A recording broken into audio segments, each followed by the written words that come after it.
चलिए क्लास 10 का भारतीय भवन का मैथ है। प्रश्नावली 1 भी चल रहा है, नियामक ज्यामिति का 1 भी चल रहा है। क्वेश्चन नंबर हमने 21 तक हमने हल कर दिया, ठीक है ना।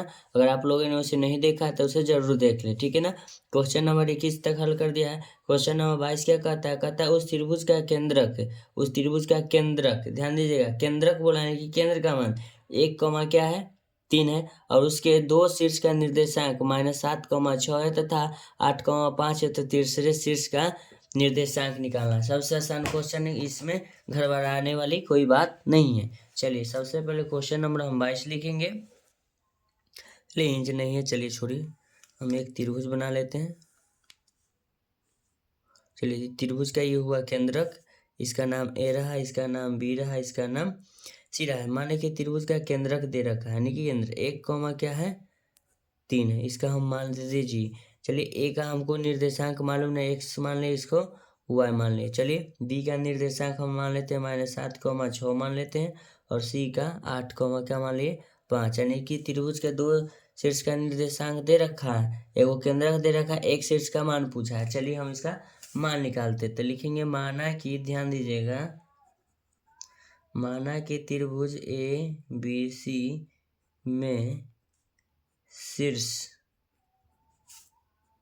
ए का निर्देशांक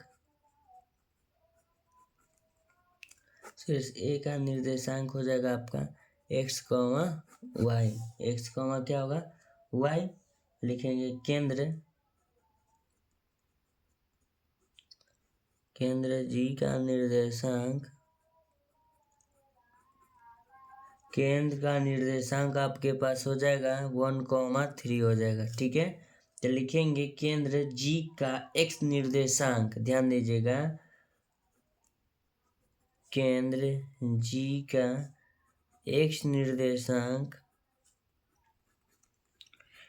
निर्देशांक बराबर ये हुआ 1, y निर्देशांक क्या हो जाएगा 3 हो जाएगा। तो चलिए हम इसको x निर्देशांक 1 हो गया, तो x निर्देशांक बराबर हम डायरेक्ट सूत्र लिख देते हैं, x1 + x2 + x3 बटे में क्या लिखेंगे 3 लिखेंगे। x निर्देशांक मेरे पास 1 दिया हुआ है, एगो का मान x1 ये हो गया, ध्यान दीजिएगा, ये हो गया x2, ये हो जाएगा x3, ये हो जाएगा y1, ये होगा y2, ये हो जाएगा आपका y3।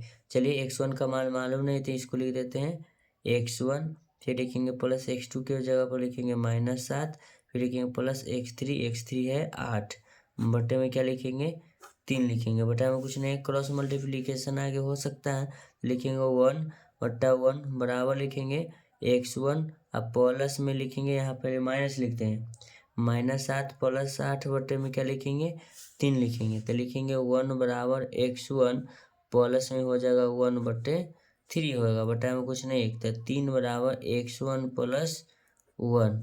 ध्यान दीजिएगा बराबर किधर आएगा माइनस हो जाएगा, तो 3 - 1 प्लस में इधर आके माइनस में बराबर x1, ये हो जाएगा 2 बराबर x1, यानी x1 का मान कितना आ गया 2 आ गया। चलिए लिखते हैं जी का y निर्देशांक, तो लिखेंगे केंद्र जी का y निर्देशांक, केंद्र जी का y निर्देशांक बराबर सूत्र लिखेंगे y1 + y2 + y3 बटे में क्या लिखेंगे 3 लिखेंगे। तो केंद्र जी का निर्देशांक ध्यान दीजिएगा, ये हुआ x निर्देशांक, ये हुआ y निर्देशांक, तो y निर्देशांक का मान मेरे पास यहाँ 3 हो जाएगा, बराबर y1 का मान तो मालूम नहीं है, प्लस y2 का मान 6 और प्लस y3 के मान 5, बट्टे में क्या लिखेंगे 3 लिखेंगे, बटा में कुछ नहीं, तिरछा तिरछी गुना कर देंगे, क्रॉस मल्टीप्लीकेशन 3 3 9 बराबर लिखेंगे y1 + 11 बटे में लिखेंगे 3 से तो गुना हो गया, सॉरी, तो इसको लिखेंगे 9 बराबर किधर आएगा 11, माइनस में बराबर y1, तो लिखेंगे 2 बराबर y1, तो y1 का मान मेरे पास कितना है 2 है। तो लिखेंगे, ध्यान दीजिएगा आप लोग बच्चों, शीर्ष ए का निर्देशांक हम जानते हैं